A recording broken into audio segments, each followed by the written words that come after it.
And we have so many programs to tackle today.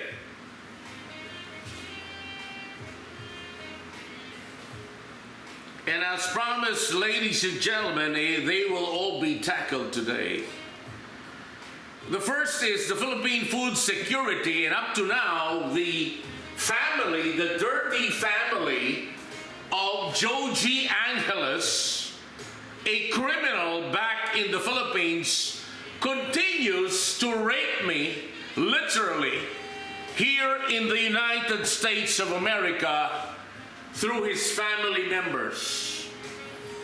And I would like to refer this to no less than FBI Director Kash Patel. I already tried to contact your office to apprehend these animals led by JOJIE Angeles from the Philippines.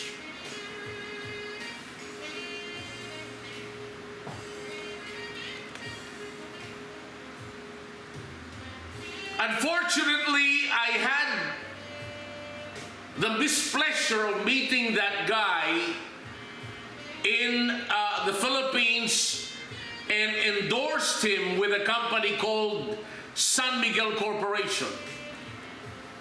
And I regret this to this very day. Why?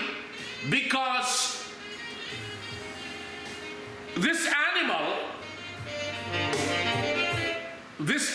by the name of JOJIE Angeles, who already I gave the employment from San Miguel, up to now, of all places in the state of Oklahoma, continues to steal from me. It's so sad, it's so tragic, and the whole San Miguel Foods is at stake because they will go down fast, because up to now, San Miguel Foods has not taken the lead to make food security as their top priority. In the Philippines, that is. Because right now, their top priority in San Miguel is, I think, traffic. Or should I say, the airport. It's so sad, but I think food security should be the top priority of San Miguel. But fast-tracking this particular segment of our program, this animal by the name of JOJIE Angeles knocks on my door, Mr. Kash Patel, every single night. Every single night since January 2017.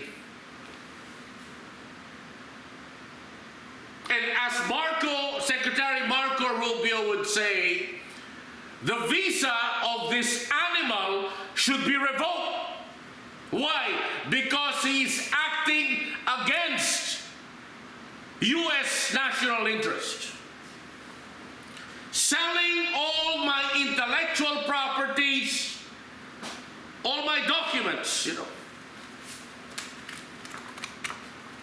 Thousands and thousands of documents stolen every single night and being sold to the Chinese, being sold to the #1 destroyer of the American society, the Chinese.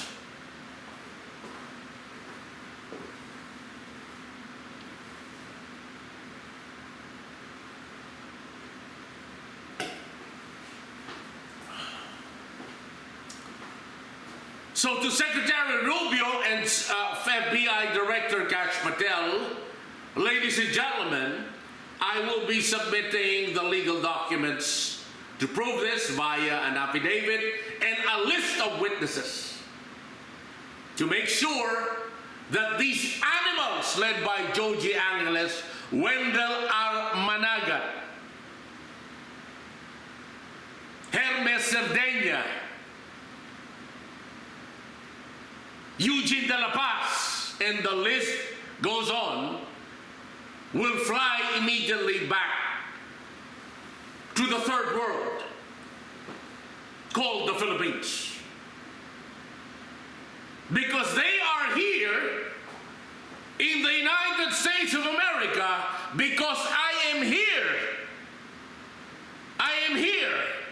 And I would like Ramon Ang of San Miguel to make a statement. If these animals are giving him the information being stolen from me every single day since 2017.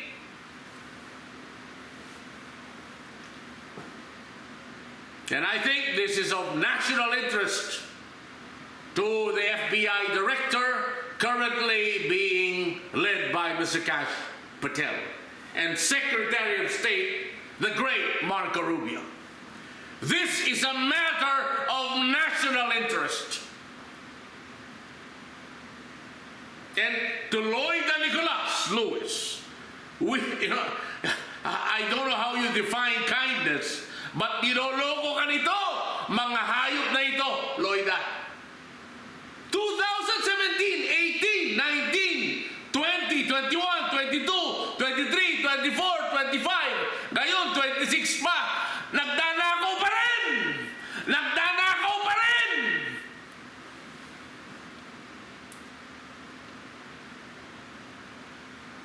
And all I can say, ladies and gentlemen, is this is really big time info. Because Ramon Ang knows that my record with San Miguel Foods has not been eclipsed up to this day. Including what? Kay Francisco Buchaleo? The numbers are so pathetic, so small time, na hindi tumulong sa bayan. Puro daldal, puro yabang na wala namang ibubuga. Because up to now, ladies and gentlemen, up to this very now, food security in the Philippines is in the abyss. Food security, oh my God. Because as I told you, I don't want to sound about broken record, and Tino Galang can attest to this because I met him after being, to sound diplomatic, you know, I don't want Lloyd and Nicholas Lewis to say that ako ay nang mamata na naman.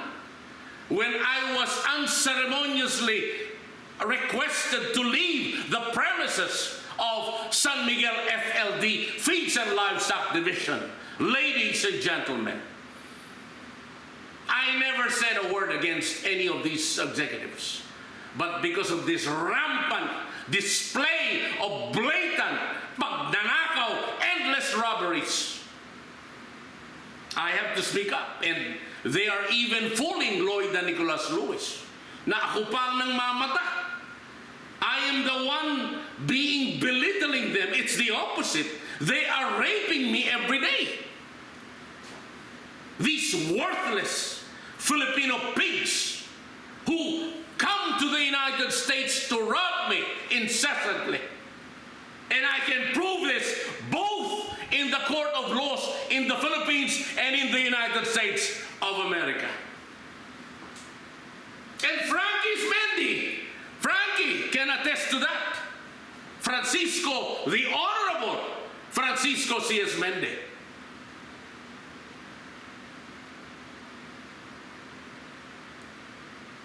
Oh my God, the shame I suffered being laughed at by the whole labor union of San Miguel Corporation was incommensurable. Oh my God, I don't want to amplify it, but probably in the history of San Miguel, it was the most shameful act suffered by an employee. Yeah, I will not, hindi ako nagsasabi na meron akong stock holdings sa San Miguel. I'd like to be very clear on that. Pero hindi naman ako magnanakaw.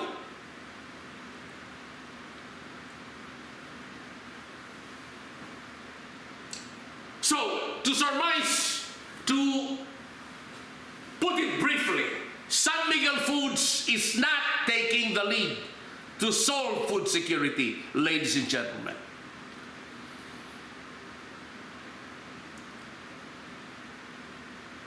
And And so many people are being fooled right now by this animal by the name of JOJIE Angeles.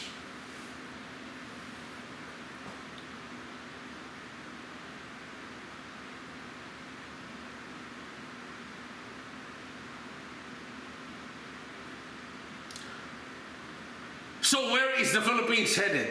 The Philippines is headed nowhere. Nowhere. Because how can you lead an industrialized nation without food security? I have the answers. I can make it happen, Mr. President, Bongbong Marcos, and it can happen overnight. And to the future president, I can make that happen in less than a year. Because of the so many new technologies that can make food security a reality in each and every province, in each and every city of the Republic of the Philippines.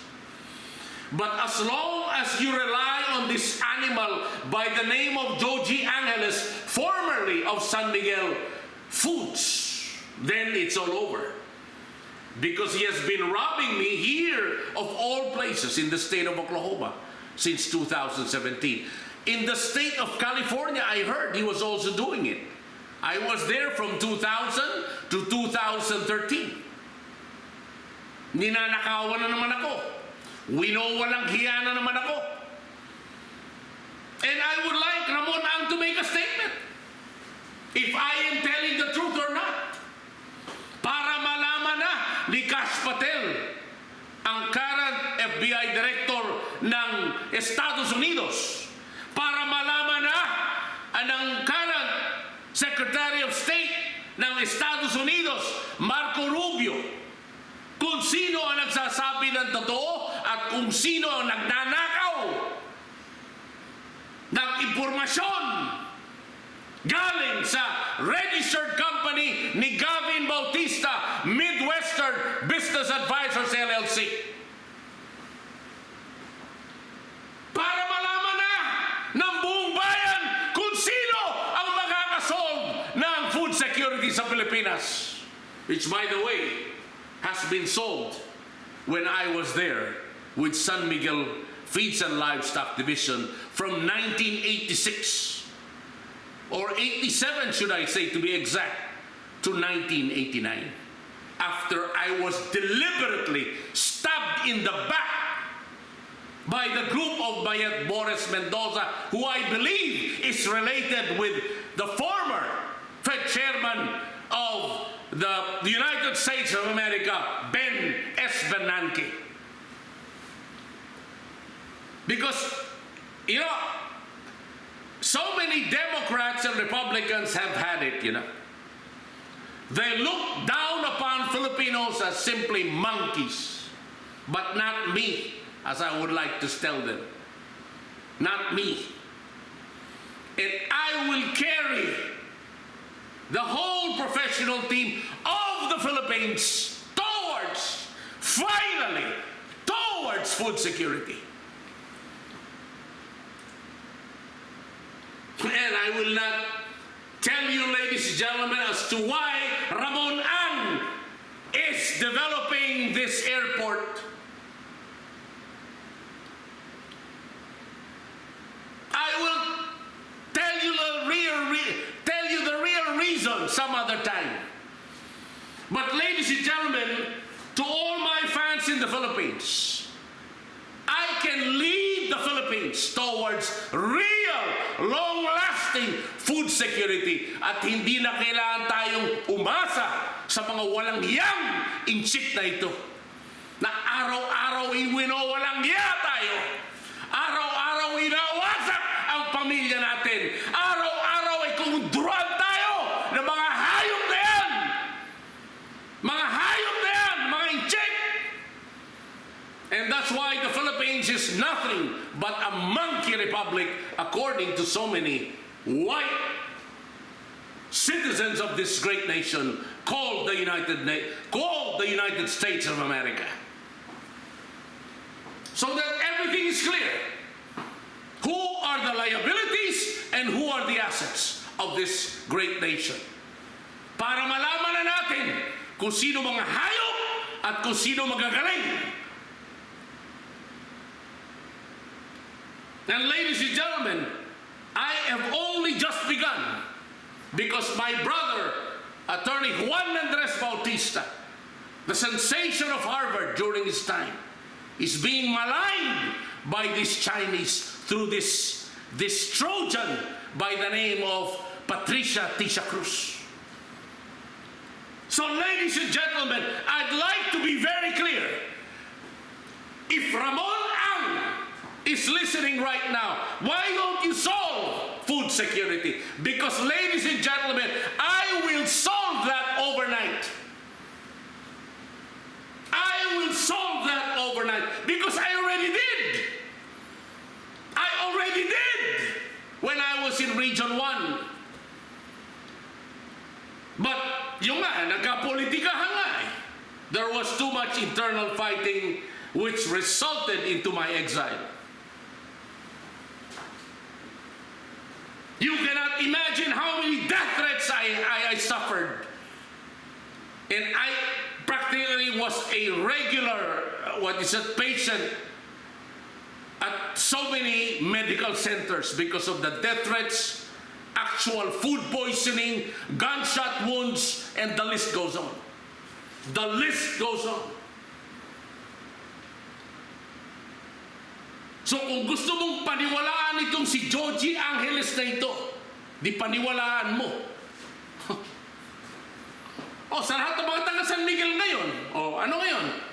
Nasolve ba nyo ba ang food security under the authorship of Assistant Vice President JOJIE Angeles na walang ginawa kung hindi magnakaw dito sa akin sa Estados Unidos.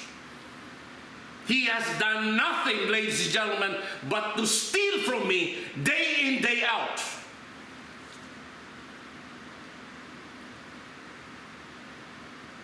So, ladies and gentlemen, I ask you one thing. Who are you going to believe?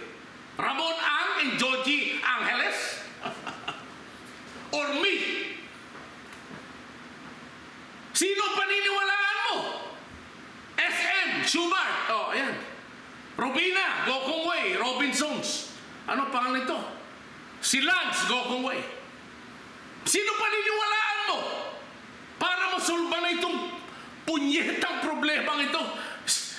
Since kung kailan pa, panahon pa ni Cory Aquino, up to now, wala pa rin. Ayun, si Alvin Lim. Si Joey Concepcion. Yan ang paniniwalaan mo. Si John Concepcion. Is he the one going to resurrect the Philippines from this never-ending problem of food security? Di pa paniwalaan mo. Pilipinas, di paniwalaan mo. Tignan natin. Let us see. Who are you going to believe? This China boy? Sino? Because the only way that they can beat me was to kill me. 18 times.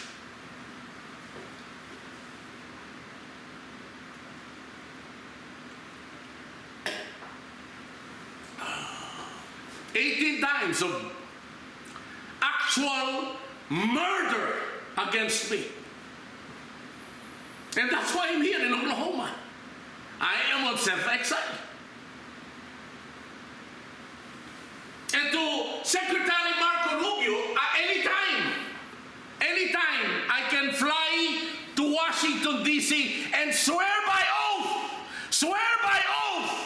by the Bible, in the name of Jesus Christ, our Lord Almighty, that I am speaking the whole truth and nothing but the truth. So help me God.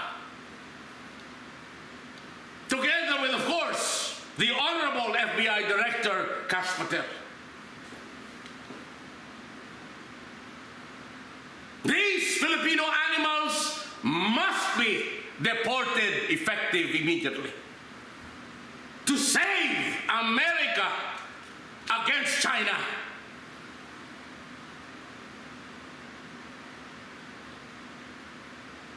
Ang kapal ng mukha nyo, JOJIE Angeles.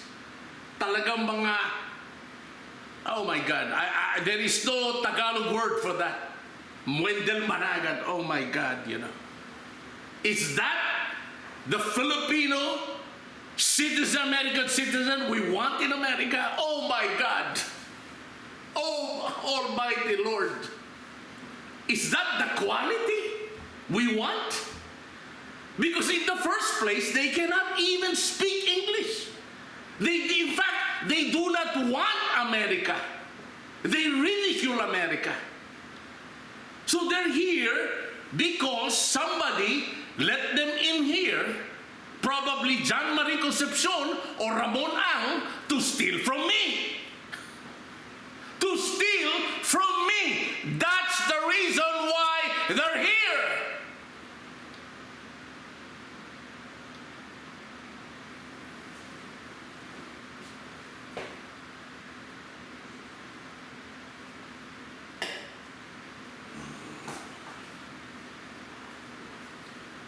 Do you get it, America? Do you get it now? Do you understand? Do you get it? Do you, what is it? Do you have the wisdom to accommodate in your brains what is really happening in America? These Filipino animals are in the United States to steal intellectual properties from me and sell it to China. That's the bottom line. That is corporate espionage at its highest criminality.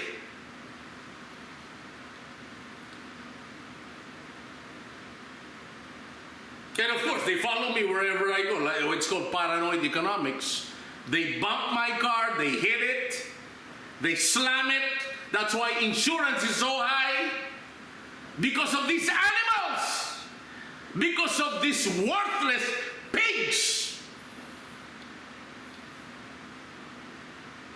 And I will give the list one by one because we will file legal charges. Because that is the American norm of doing business.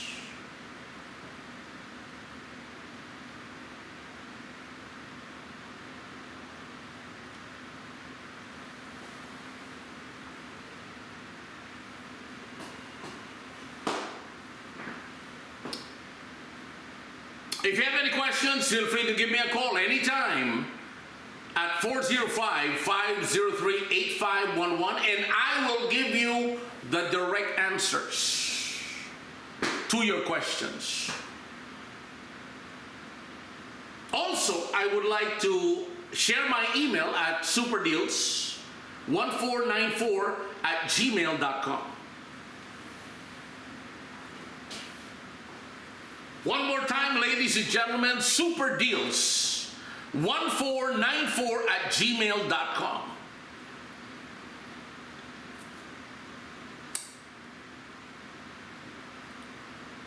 And as I was telling you a while ago, well, a few segments ago, even 1 million Filipinos, 1 million, cannot contribute to what I'm going to contribute to America. The Philippines is a hopeless nation because of these animals.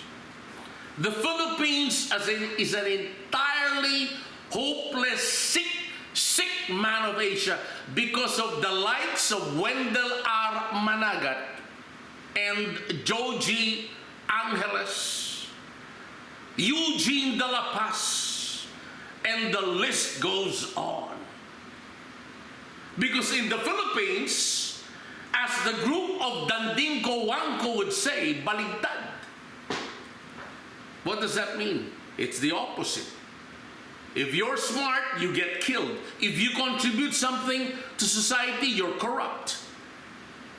The corrupt are are the good people, the not corrupt are the bad people. Those are the facts. Live with it. Good evening. Share a like, subscribe at my YouTube channel, because Philippines, it is not yet all over but the shouting. There is still one hope left. Midwestern Business Advisors LLC Export Division.